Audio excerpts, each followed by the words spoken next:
윤석열 대통령 구속 취소가 탄핵 정국의 핵심 변수로 떠오르면서 형사재판과 탄핵 심판에 어떤 영향을 미칠지도 초미의 관심사가 되고 있습니다. 사회부 법조팀 정준영 기자와 자세히 얘기 나눠보겠습니다. 여권에선 법원이 윤 대통령에 대한 공소를 기각할 것이라는 주장까지 나오더군요. 네, 검사 출신인 김웅전 국민의힘 의원은 적법 절차 위반으로 구속이 취소가 됐으니 공소기각 판결 가능성이 높다고 주장했습니다. 형사소송법 제327조 2호엔 공소제기의 절차가 법률의 규정을 위반해 무효일 때 공소기각 선고를 해야 한다고 돼 있습니다. 윤 대통령 내란죄 재판을 맡고 있는 서울중앙지법 재판부는 지난 7일 구속 취소 사유로 크게 두 가지를 들었습니다. 구속기간이 지나서 기소했다는 점과 공수처의 내란죄 수사권 논란도 지적했는데 한마디로 적법 절차를 지키지 않은 수사와 신병 구속이라며 석방을 결정한 겁니다. 이에 대해 검찰은 구속기간 계산 문제는 재판에서 따져볼 일이라며 윤 대통령 공소 유지는 문제가 없다는 입장입니다. 그런데 실제 공소 기각 가능성은 얼마나 됩니까?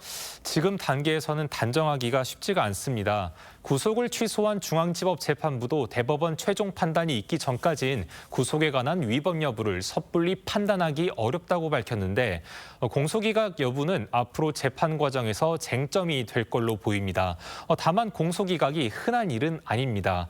재작년 1심 구속사건 2만 1천여 건 중에 공소기각 판결은 18건에 불과했습니다.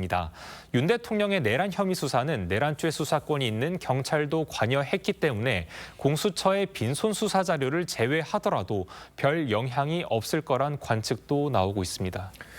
이 윤 대통령에 대한 구속 취소 결정이 헌재 심판에도 영향을 미칠 것이란 전망이 실제로 나오긴 하죠. 네, 여권 일각에서는 구속이 취소가 됐으니 탄핵도 원천 무효다. 그래서 헌법재판소가 변론을 재개해야 한다는 주장이 나오고 있습니다. 반면 여권에서는 구속 취소는 형사재판의 절차 문제일 뿐 헌재가 심리하는 비상계엄의 적법성과는 직접 관련이 없다고 주장합니다. 또 국회 측이 탄핵 소추 사유에서 내란죄를 빼달라고 했기 때문에 두 사안은 별개라고 얘기하고 있습니다.